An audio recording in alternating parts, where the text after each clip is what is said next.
A North York neighborhood left shaken after a fatal shooting last night. One man is dead, 5 others are injured. Good afternoon. We begin with the hunt for suspects after last night's mass shooting in Lawrence Heights. Police continue to collect evidence as residents voice their shock over the deadly incident. CTV's Janice Golding is live at the scene with more on the investigation. Janice. Hi, Nathan. Well, I can tell you that this is still a very active crime scene. There's a mobile command post around the corner from where we're standing. There is police tape encircling multiple crime scenes. As well, there are evidence markers littering the ground. Now, this is how it looked last night at around 8:37 p.m. Emergency workers flanking stretchers, taking one victim after another to waiting ambulances ready to rush victims to hospital. 6 people shot in the area of Flemington and Zachary Roads near Rainey. Most of the wounded were found in an alleyway between a high-rise and Allen Road, although police say there were secondary scenes where other victims were located. As you can see, there was a huge police response. Uniformed and plainclothes officers, the Guns and Gangs unit, and the emergency task force all on hand to deal with the crisis, attending to the wounded, calming the public, and hunting for suspects. Witnesses who didn't want to appear on camera told CTV News they heard up to 20 shots fired. Here's more from other witnesses. We were in our apartment. We just saw hundreds of cop cars flying by, putting the kids to bed for the past 45 minutes. And we saw police blocking off roads, making sure ambulances can get through. It's just scary. It's happening in our neighborhood. I saw the exact same thing, 20 minutes nonstop, cops, ambulances, sirens I've never heard before, like different kinds of sounds. And yeah, I was just I've never seen anything like it, right? So I was just very worried. Yeah, that was really crazy to me because I don't think we've ever had something as bad as that. Tragically, a man in his 40s pronounced deceased, and 4 other men and 1 woman, all adults, transported to hospital with non-life-threatening injuries. As you see, there's a very complex, large scene with many officers attended to the scene to make sure that the ambulances have access and egress to take them to the hospital in time. Give condolence to the people that were shot last night up in North York neighborhood. It's difficult. Now, police say there are still multiple suspects outstanding, although they say there is no current threat to public safety. Officers are in the area canvassing at this point, looking for witnesses and evidence. Reporting live, I'm Janice Golding. Now back to Michelle. Thank you, Janice. Also today, Toronto police are set to announce a number of arrests in a separate mass shooting that happened earlier this year in Scarborough. You might remember 3 masked suspects opened fire and injured 12 people at the Piper Arms pub on Progress Avenue near McCowan Road on March 7th.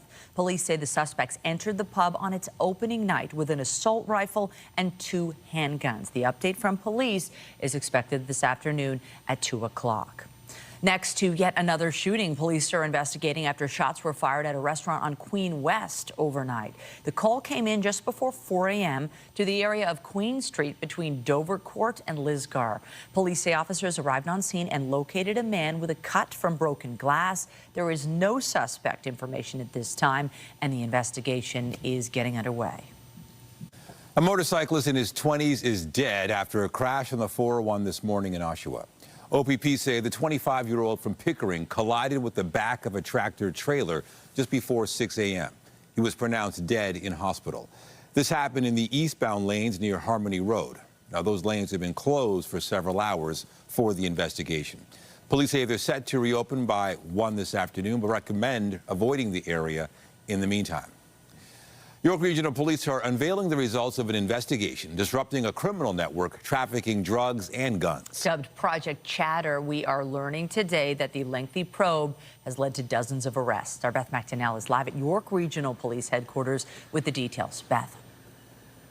Michelle, this is a major haul of guns and drugs by York Regional Police, but officers warn there is much more in our community. Take a look. This seizure, we're talking 81 kilograms of fentanyl worth $700,000, which has a street value of $7 million. 32 illegal firearms were also seized, along with cash and several Rolex watches.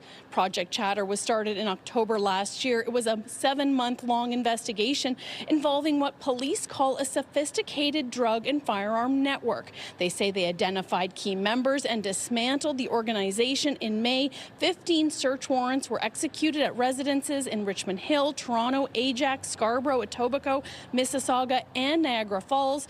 Police often say neighbors may not notice criminal behavior.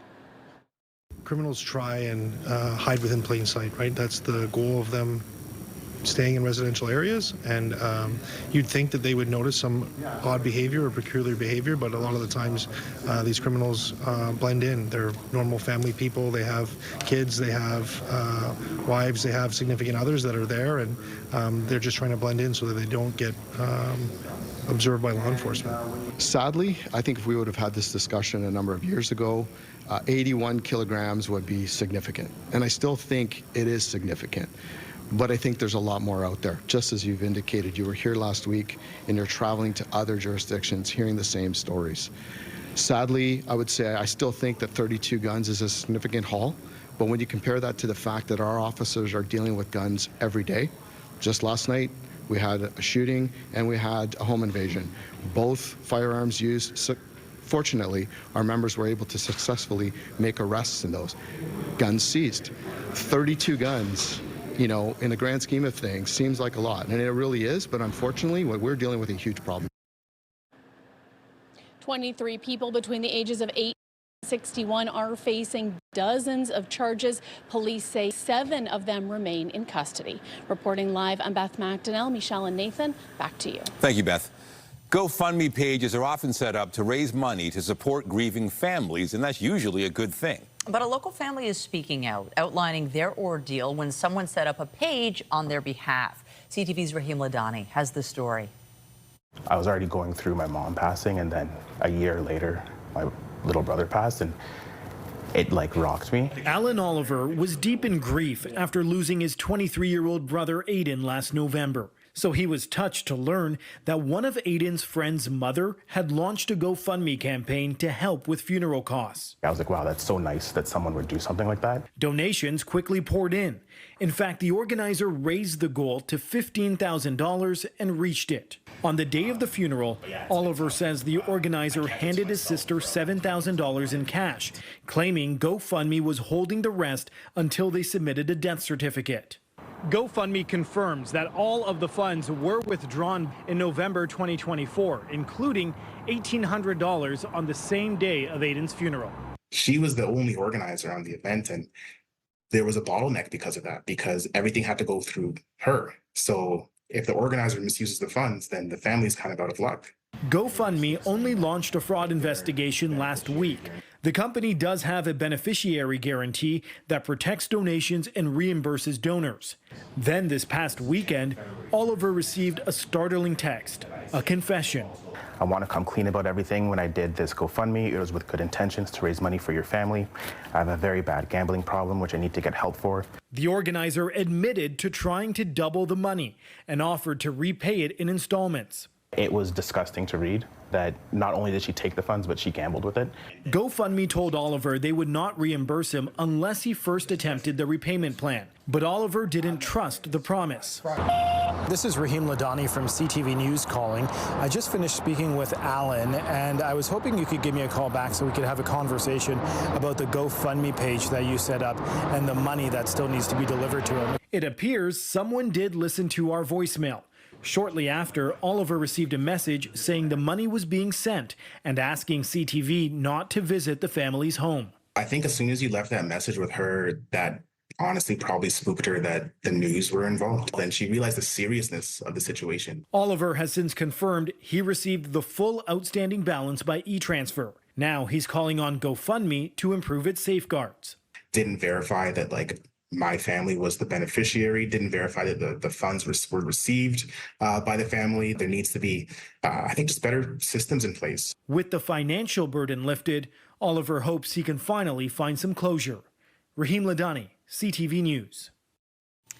More news in a moment, but first we turn our attention to the weather this afternoon. The sun is shining and the heat is on in the city. Lindsay Morrison is here with a look at the current conditions. It's a hot one. It is, Michelle. You know, it looks like this is going to end up being our first 30-degree day of the year here in the city of Toronto, and it's going to feel even hotter than that. Here's a look at our current temperatures. We'll zoom in close to the lake to show you that there is a bit of a difference. 21 degrees right now at the Toronto Islands, but 30 at Pearson Airport. It is worth mentioning that while we have sunshine, we still have a little bit of upper level smoke and haze, and there's our active weather that's going to swing through for tonight. Right now, winds are coming out of the south and southwest. A little breezy out there, gusts close to 40 kilometers per hour, but it is a summer-like day. Forecast high 30 degrees, humidex 35.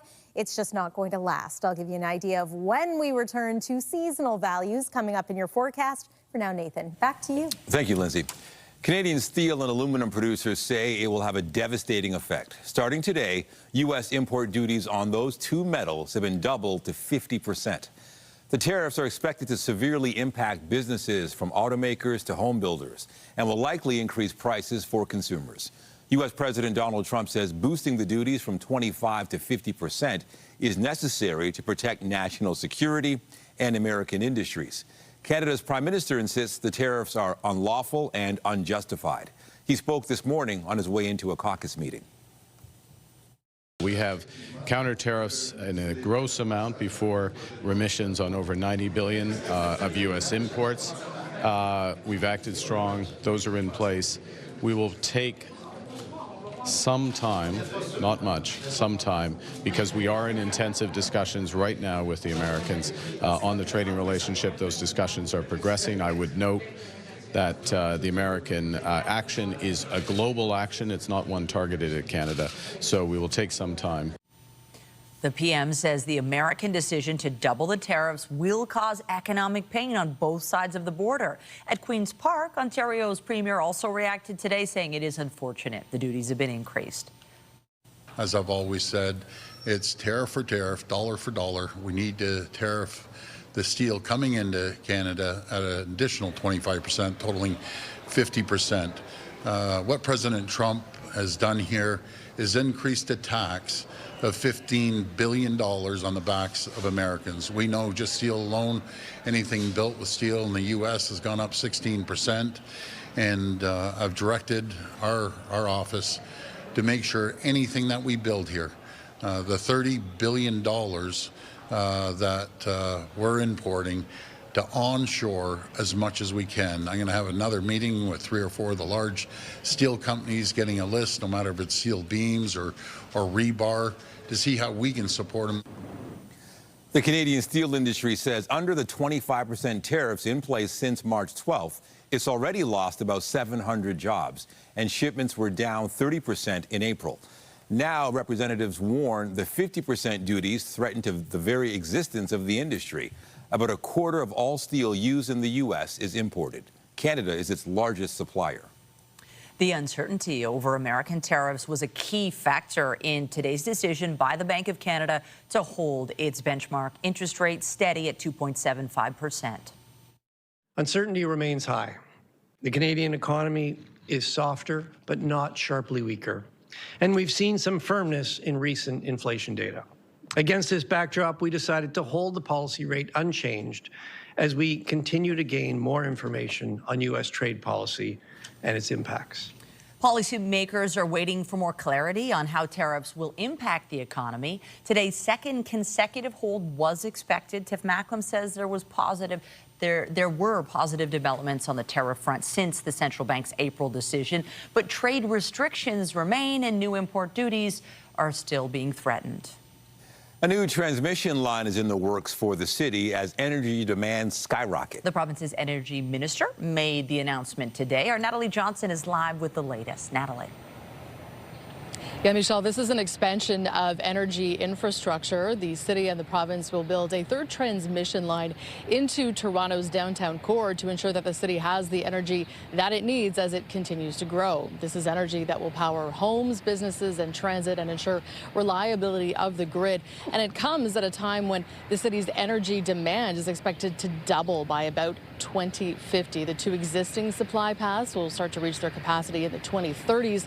Here's more from the energy minister and the mayor this morning. If we don't plan ahead, the consequences are clear. A lack of transmission capacity limits our ability to build new homes. It delays major infrastructure like transit, and it put thousands of jobs, billions of dollars of investment at risk. In today's global economy, we simply cannot afford to fall behind. New homes need more electricity for our city. Toronto is Canada's economic engine, and every engine needs power. Officials are considering 3 different routes for this new transmission line that would either use existing infrastructure corridors or go underground or underwater. They are expected to make a decision on the exact path in the coming months. Construction would then take 7 to 10 years. Reporting live, I'm Natalie Johnson. Michelle and Nathan, back to you. Thank you, Natalie. Cyclists from across the city hopped on their bikes this morning for Toronto's annual Bike to Work Day. Participants gathered at meeting points across the city for the group commute to City Hall. The event is part of Bike Month. Mayor Olivia Chow and other members of City Council took part. This year's ride comes at a tense time for cyclists in the city. Cycling advocates and the province are locked in a court battle over plans to remove bike lanes on several major downtown roads. The province says it'll help get traffic moving. The mayor says the lanes play a vital role. The bike lanes keep people protected. It helps cyclists not get injured by cars or get doored by cars. Sometimes the car make a right turn without checking their blind spot, and that's dangerous for cyclists and pedestrians.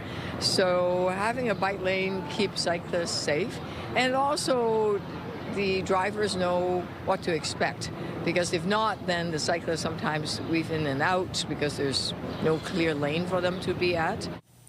There are other cycling events scheduled throughout June, including special free access to Bike Share Toronto bikes on June 14th in partnership with Tangerine.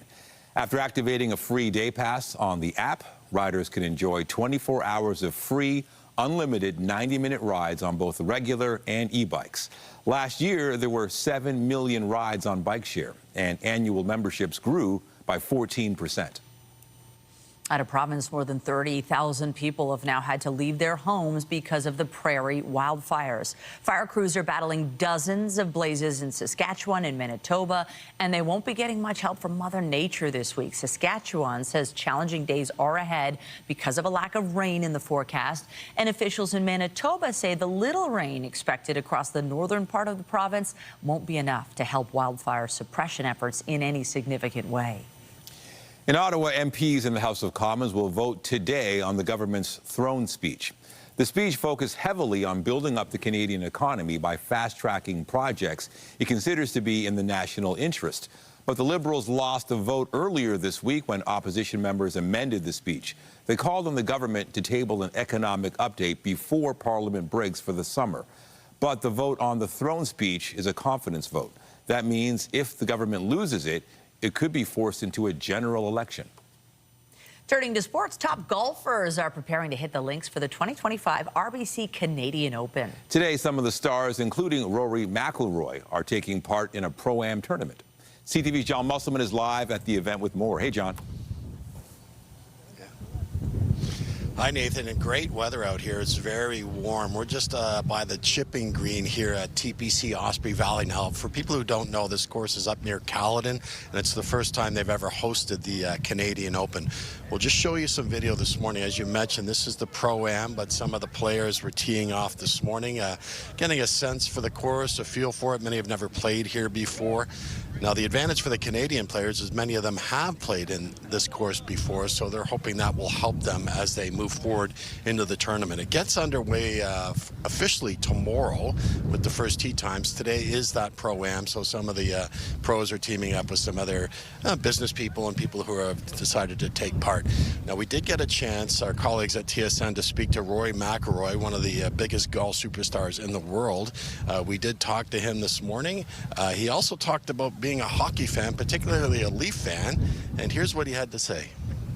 Like, if the Leafs end up winning the cup, it's going to be nothing to do with me. It's going to be all them. But I hope they do it. You know, I was pulling for them hard, especially now that Keith is involved. I guess we all got to throw our support behind the Oilers at this point. But yeah, one day, I hope. Yeah, I was hoping that they were still going to be in, and maybe we would have been able to get to a game this week, but I hope so. I mean, I think it's only a matter of time. You know, if I can get over the line at Augusta, these guys can get over the line at the Stanley Cup. So Rory was having a bit of fun there. He says he will cheer for the Oilers moving forward. He actually says he likes the course as well. He think it'll be a good test to the pros. Again, it gets underway officially starting tomorrow morning. Reporting live, I'm John Musselman. I'll send it back to you. Thank you, John. How fun is that? Lovely to hear from him. To the ice now, and it is shaping up to be an epic rematch. Talking about the Oilers, the puck finally drops tonight on the Stanley Cup Final, and it's a heavyweight tilt between the defending champions and Canada's Edmonton Oilers. This group obviously has played in one of those games, came out on the wrong side, but just having gone through that, I think we're better for it. To do the ultimate goal would be a massive accomplishment for this whole city, and something that we're going to do our very best to do. In last year's final, the Oilers climbed out of a 3-0 deficit, forcing a deciding Game 7. This time, Edmonton believes it is better prepared to handle the extra scrutiny and travel the final series brings. They also have home ice advantage with Game 1 tonight in Edmonton. Lindsay.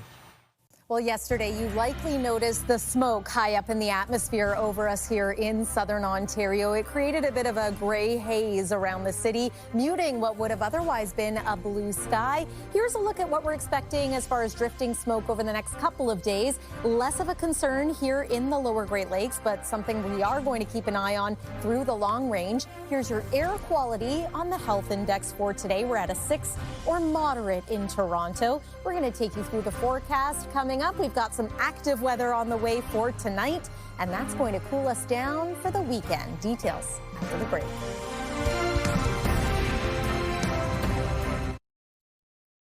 All right, let's talk about the forecast. It is just great to have this warm weather finally, but there are some concerns. Yes, obviously do we have to talk about the bad side of things? I know, I was nervous today. We needed the sunscreen for sure, and, you know, we talked about the haze as well, but the heat, I mean, we haven't had heat like this in a while. A lot of people have been waiting for this kind of day, our first 30-degree day here in the city of Toronto. It has arrived. We're feeling the heat, and we will continue to through this afternoon. But yes, concerns about air quality and some smoke high up in the atmosphere, creating a haze the last few days. And as we make our way into the night tonight, potential for some active weather in the form of thunderstorms, but mainly overnight and into tomorrow morning. Weather is brought to you by the Presler Law Firm Injury Lawyers. You don't pay unless they win. Here's a look at what the city skyline looked like this morning. So yes, still a little hazy, not as bad as it was yesterday. There's been some improvement, and that is continuing to happen as we make our way through the day today. So a bluer sky kind of day today, as opposed to that gray that we saw for a good portion of yesterday. The majority of the smoke, it remains in Western Canada. Let me show you. This is where we have air quality advisories as well as warnings in place, pretty widespread from BC to northern parts of Ontario. But again, southern Ontario, we are being spared somewhat today.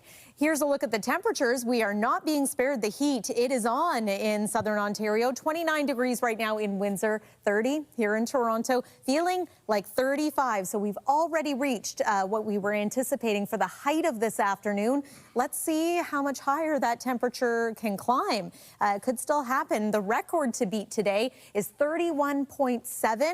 Could come close once again, and that record dates all the way back to 1943. It is a good day to maybe hit up a patio, although I do want to mention that as we make our way into the evening hours, this is when we see the first signs of maybe a couple of thunder showers bubbling up. We've got the heat, we've got a little bit of instability now building in the atmosphere, and then overnight, this is when things get particularly active as a cold front slices through, and we'll show you that in just a moment. Remaining warm overnight tonight, 17 is the forecast low. And then tomorrow it is back to reality, 23 degrees, the forecast daytime high. That is our seasonal norm. And yes, it is going to be a little bit active, especially in the morning, followed by some clearing in the afternoon, but still holding on to a chance of a shower or thunderstorm. So here's our current satellite and radar. Nothing to show you at the moment. We'll widen this out to show you. You can see pretty well that defined front, and as it makes its way across southern Ontario, again late tonight into tomorrow morning, not only will we get some wet weather, likely some thunder and lightning too, but we're going to cool down behind it. So there's about 6 p.m. I mentioned that chance of maybe some pop-up showers or thunder showers becomes a little more widespread and steady through the overnight hours tonight. There's about 8 a.m. tomorrow morning. So just a heads up as you are waking up and heading out the door. Going to hold on to the potential for active weather until about midday tomorrow. Some beautiful clearing expected late day Thursday. And then for Friday and really right through the weekend, we are seasonal with some variable cloudiness. Look at those daytime highs around 23, 24 degrees right into the weekend. Looks like our next best chance of active weather after tonight and tomorrow is going to be next Monday. That's the forecast for now. Michelle, over to you. Thanks, Lindsay. Well, June is National Indigenous Peoples Month, and all month long, there are events, talks, and ceremonies around the city. The Mississauga of the Credit First Nation led a live exhibition at George Brown College's 94th Annual Congress of Humanities and Social Sciences, and that is where we find our Jessica Smith. Jess. Michelle, I have to say the performances were breathtaking. They just wrapped up. And I will pull you over here, Daniel. I know you're still catching your breath. Daniel Secord is joining us now from the Silver Creek Dancers. How important is it to be able to not only share your culture, but be a part of this, really big Congress that's all about education and sharing how we rethink connecting ourselves to each other? I think it's very important. It's very nice to be a part of this in our traditional lands. I'm from the Mississauga of the Credit First Nation, so we're Indigenous to these lands here. And we're also at our traditional, we have many villages around here, around literally right where we are at the lake shore here. Myself, I was in university also in the humanities and social sciences, School of Social Work, Archaeology, Anthropology, Indigenous Studies. So I support the Congress and the things they're doing. It's really nice for George Brown to host this and also extend an invitation to us to come out as a group. I think it's really good for Indigenous peoples to be part of these international conferences and this kind of Congress, because our people are doing a lot of work in the humanities and social sciences. So it's an honor to be here, and say miigwech on behalf of the Spring Creek Dancers and Mississauga's the Credit First Nation. Say miigwech. And we saw a number of different traditional dances. You guys were kind of sharing a little bit about what you were doing today. Talk me through the different performances, because there were quite a few different styles, different regalia, and they are so, so beautiful. Talk to me about what we kind of saw today. We had an exhibition of well, they had a jingle dress style dance, which originated here in Ontario, but a little bit further north in the Kenora area, Whitefish Bay. That's a Anishinaabe dance that originated with our people. We also did men's northern traditional, which is what I'm wearing today. We did some exhibitions of a few of those songs that we do, telling some of the stories. We also had women's fancy and men's fancy. Yesterday we also had grass dance. Today we didn't have grass dance. But we had women's traditional, women's fancy, women's jingle. Today we had men's traditional and men's fancy. And we did a few different dances that we didn't do yesterday. But some of the things you may see at a powwow, you may see somebody doing like a crow hop or a double beat song. You may see somebody like inviting people out for an intertribal, because international or intertribal songs are like anybody can dance. So that's why we explain some of the steps and things like what we do, what it means, and how to do it, because we usually invite people to come in and dance with us. So that's some of the things we did today. It was about 45 minutes. We didn't get to do all the things we wanted to do, but it's a little bit of that. We went through the categories more like how they kind of arrived to us through time. Some dances originated with other nations as well, and they were given to us, our people, the Anishinaabe. So other ones we shared with other nations. So we kind of went in that order. So if you missed it, it's kind of what we did. To a certain point. Well, it was beautiful. Daniel, I'm going to send things back to the studio. Thank you so much for sharing everything with us today. It was breathtaking. I'll send things back into the studio. All right. Thank you, Jess. Thank you. Coming up, emergency room wait times are increasing across Canada. What a new study reveals about the time spent there, and which Toronto hospital has patients waiting the longest.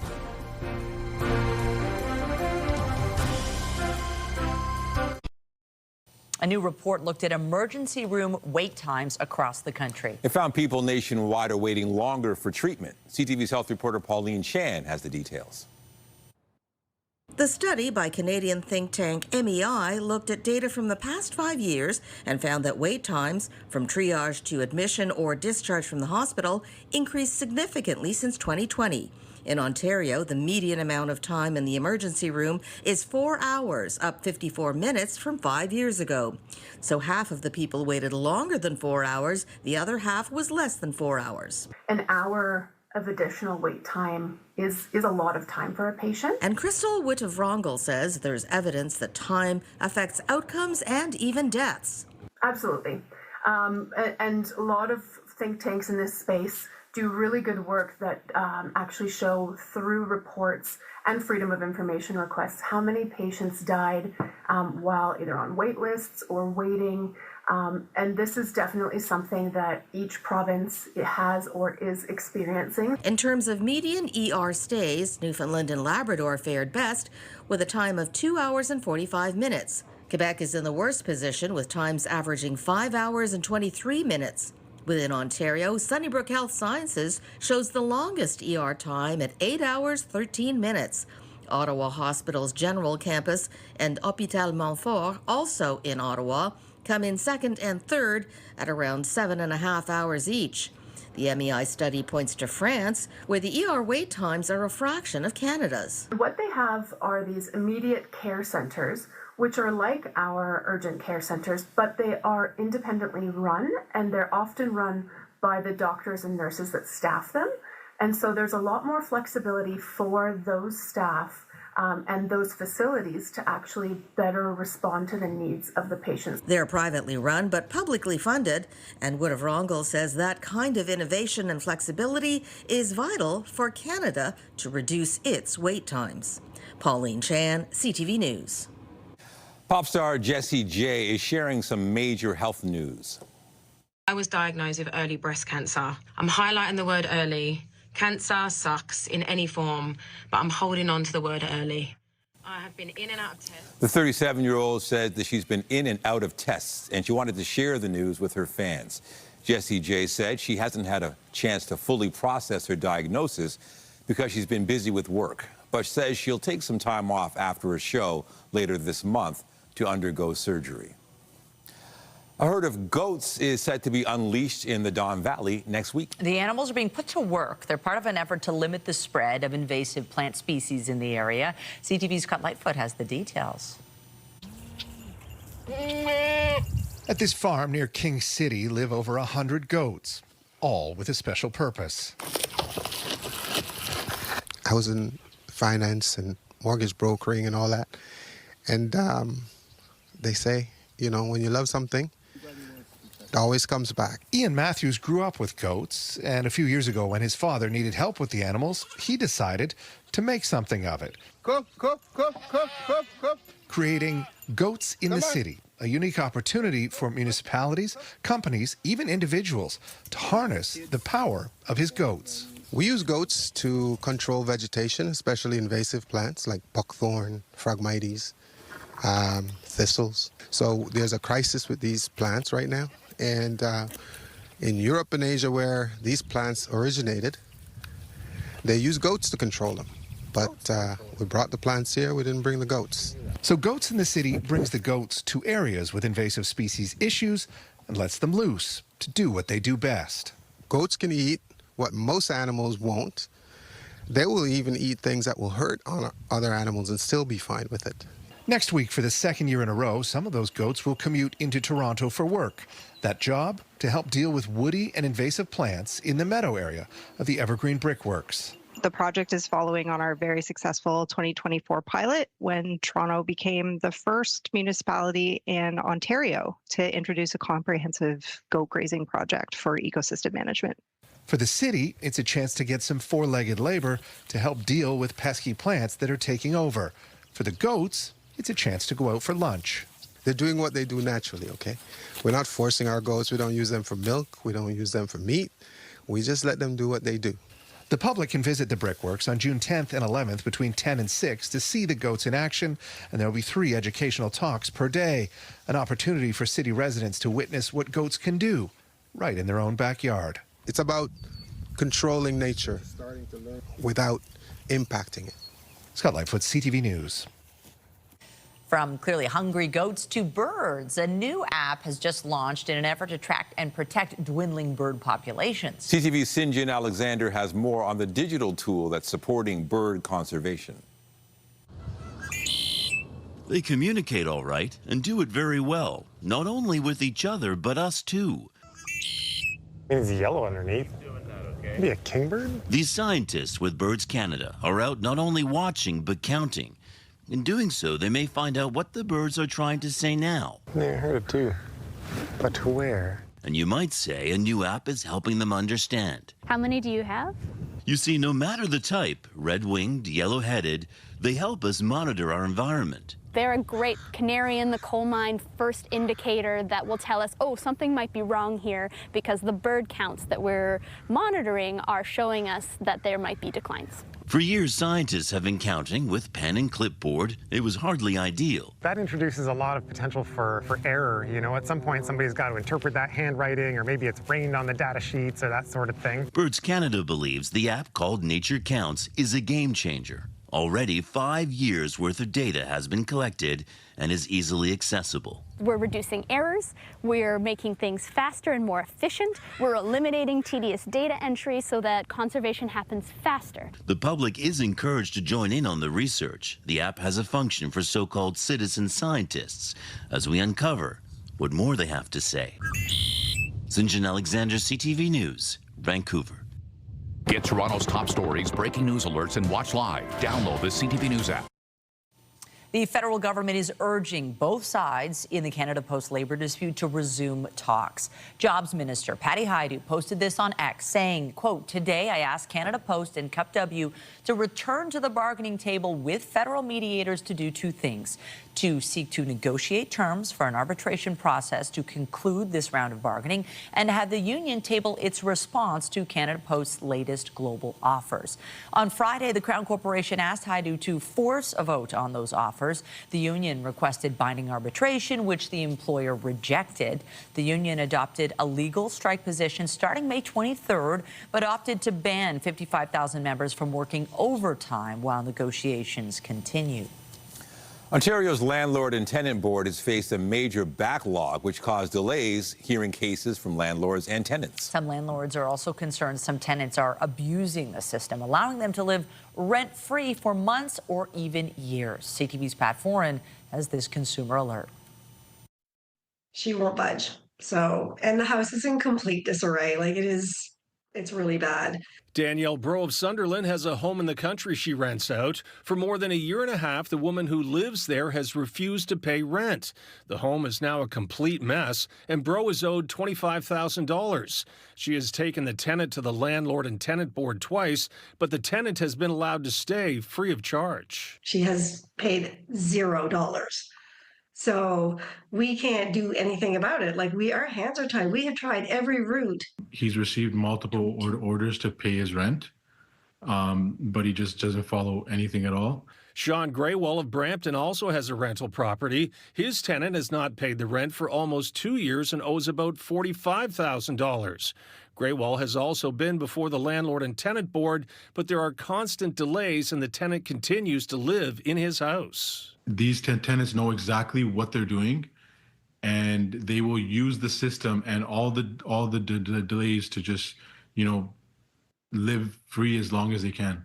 Solo, a group dedicated to helping small landlords, says professional tenants are creating havoc for families across Ontario. People who deliberately go in, rent a unit, have no intention of paying, and it just keeps happening over and over. The group is now advising landlords to check the website openroom.ca. It's a database where court orders regarding non-payment of rent and other issues can be uploaded so landlords and tenants can search to see if there's a history of problems. We want to be able to match the law-abiding tenants with the law-abiding housing providers. There is currently a housing shortage in Ontario. Some landlords say unless the rules change, it's just not worth taking a chance and having a bad tenant. There's a housing crisis, and maybe this is why people don't want to be landlords anymore. Like, we certainly don't. This is a headache. Pat Foran, CTV News. New figures show May was another slow month for home sales across the GTA.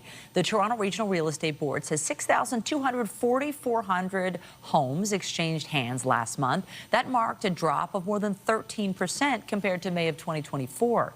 New listings, meanwhile, were up nearly 22,000 or 14% year over year. Treb says many homebuyers are staying on the sidelines in the face of economic uncertainty and trade tensions with the U.S. The board also says that slowdown is leading to lower prices and more choice, but it doesn't mean home building can pause. If you think about the relationship between the resale market and the new home market, part of the reason why we haven't seen as much, pre-construction sales, people visiting sales centers, is because there is that inventory built up. Now, ultimately, the population continues to grow. People are looking for a place to rent. People are looking for a place to buy. As that confidence increases, you're going to see a lot of that inventory be absorbed. So it doesn't, allow policymakers to take their foot off the gas in terms of bringing on more supply long term. Because if we don't, ultimately, we're going to absorb this inventory, and we don't want to be talking about another cycle where we're seeing double-digit price growth year over year. The average selling price decreased 4% to $1.12 million. Looking only at detached homes, average sale prices slid to about $1.42 million. And speaking of the push to get more homes built, a new report from TD Economics is questioning whether Ottawa's pledges on that front are the right ones. The newly elected Carney government has set a goal to speed up housing completions to 500,000 per year over the next 10 years. That's more than double the current rate, and TD says that will be difficult to achieve without addressing productivity levels in the construction sector and a retiring workforce. The report says a lower target of 400,000 new homes per year should still be enough to restore housing affordability across Canada. After winding down its previous public Wi-Fi service, the TTC is asking riders to weigh in on their connectivity needs on the transit system. The T-Connect service was shut down late last year, with officials citing declining usage, cybersecurity concerns, and increasing costs. The TTC said it was working on the continued build-out of 5G cell service on the subway. Officials also said they were looking into a pilot project to provide free Wi-Fi at bus bays and platforms.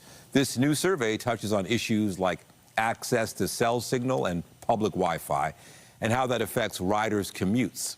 The survey is available on the TTC website through June 15th.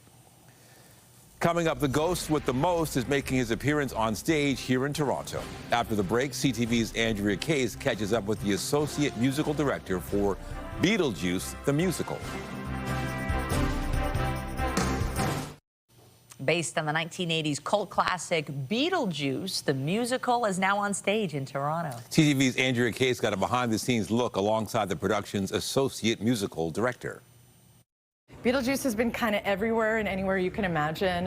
Some of my favorite stops have been Boston, Los Angeles, Seattle, New Orleans was wonderful for live music. For 3 years, Julia Sinai has worked on the touring version of the Broadway show Beetlejuice, the musical. It's showtime. But you won't find her on stage. The Calgary native and Toronto resident, when she's not on tour, is the Associate Musical Director. So we work with our orchestra of 10 musicians and also our company of 25 performers. And we play for rehearsals. I conduct the show several times a week. So we really just take care of all of the musical aspects of the production. The road to the Ed Mirvish Theatre here in Toronto was actually by sea. One of her previous jobs was being a musical director on a cruise ship. New York to Europe. We did a lot of months in Alaska and then all the way through the Panama Canal to the other side. So I really got to see so much of the world while working on ships, and working on Beetlejuice has afforded me the opportunity to see many, many parts of the U.S. So it's so great to be able to bring the show sort of back to my hometown, Toronto.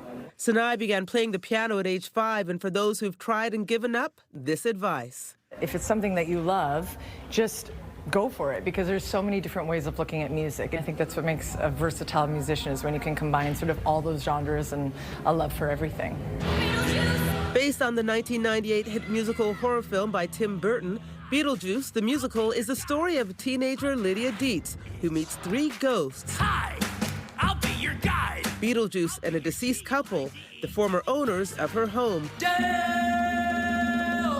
Overall, this comedy is a story about family, love, and embracing life. It's really such a high-octane, super energetic show. Beetlejuice himself, depending on sort of the audience reaction, there is some room for improvisation as well. So you never quite know how the audience will react. You never know how Beetlejuice will respond. Beetlejuice is on stage now at the CAA at Mervish Theatre on Victoria Street until July 19th.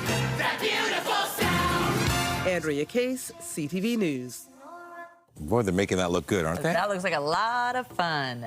Today, you want to get outside, have some fun, beautiful weather. A pool would be a good thing. It would be a great thing. Hot, hazy, and humid again today. Our hottest day of the week. We are already at 30 degrees, but look what's coming as we make our way into tonight and through the overnight into tomorrow. That is a cold front. It could fire off a few thunderstorms. It's certainly going to cool us down. Not overnight. We drop to about 17, but there's tomorrow. Forecast high 23. So back to seasonal, back to reality. There's your 7-day forecast. Nathan and Michelle. All right. Thank you, Lindsay.